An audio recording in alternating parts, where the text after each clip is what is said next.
Hello, we are a Marketing 480 team presenting on telecom customer churn prediction model. This is presented by Scott Arnold, Katie Cianfrocco, Wilden Delorier, Dolores von Meerbach, and Kirian Nito. The goal for our project is to build a prediction model that helps to predict customers who churn for a telecommunications company. Customer retention in business is crucial because the cost of acquiring new customers is 5 times more expensive than retaining existing customers. Predicting churn is important because it allows companies to identify what types of customers are likely to leave the company. By identifying characteristics of non-churning customers, those who are likely to churn can be identified from the difference of the dataset. The dataset we used was provided by the telecommunications company. The calibration dataset consists of 39,500 data points.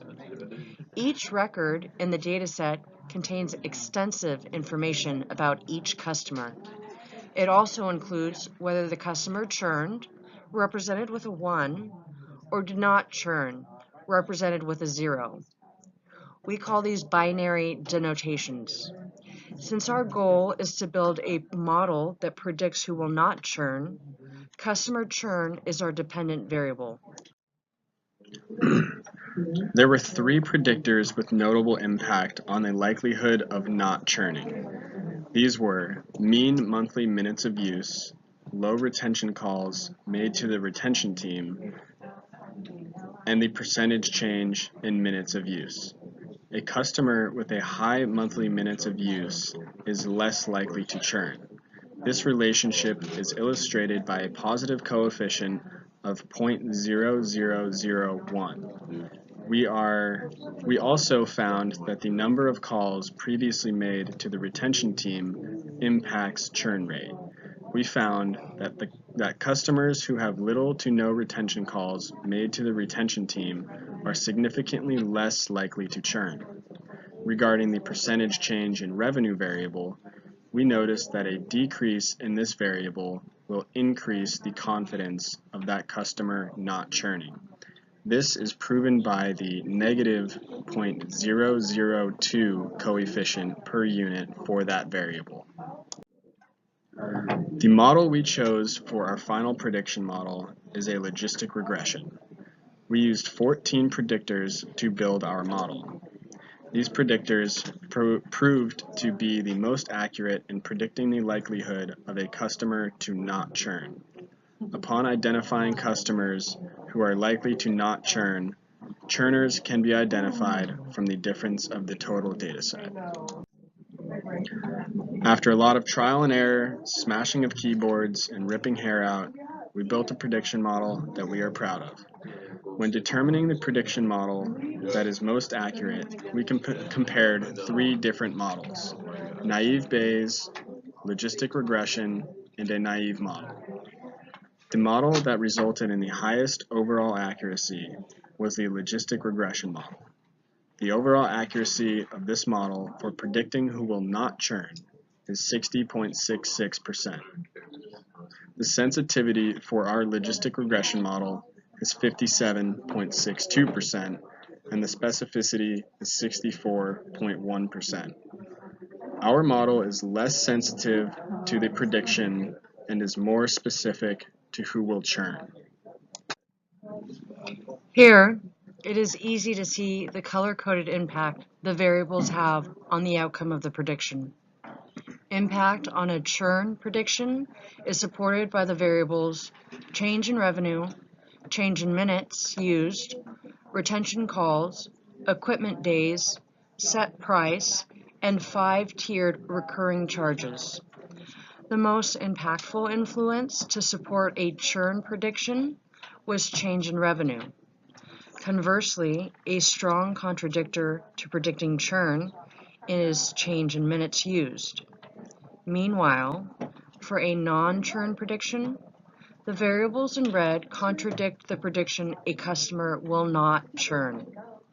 Similar to a churn prediction, A prediction for not churning is influenced by change in revenue, but it is a contradictory influence.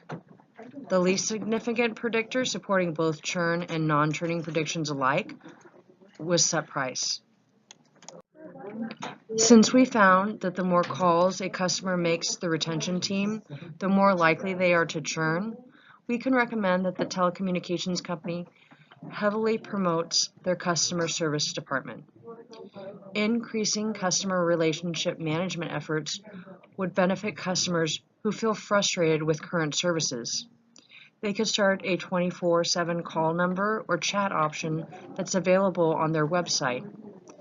Building better infrastructure in rural areas could give customers a wider, more reliable network of coverage. In regions where there are higher churn rates, we recommend that the company reach out and engage with these customers by offering special deals and sales in order to provide an incentive for them to stay with the company. Frustrated sales teams happen when strategic thinking is similar to throwing darts. Honing in on data effectually means that sales teams are working smarter rather than harder. Companies that give their sales team the opportunity to give discounts empower their employees. Sales teams should be able to offer existing customers special deals and buyer incentives. We also found that an increase in percent change in revenue increases the probability that the customer will churn. This increase in revenue could be due to a new customer signing up for the company and adding additional phone lines for their family or business. Therefore, it makes sense that these new customers are more likely to churn. Consistency with contract fees and billing could reduce percent change in revenue. Focused spending and effective efforts ensures that managers waste less money wrangling loyal customers. In closing, it should be noted that naive guessing is never better than a well-formed prediction model. This particular model is limited by the 14 prediction variables mentioned. There might be more or different combination of predictors which would prove to be better performing. Nonetheless, scarce time and limited funds have produced a model that managers will be able to utilize for effective spending and lowering churn rates. And lastly, folks, always remember, a quality prediction only comes from quality data. Thank you very much.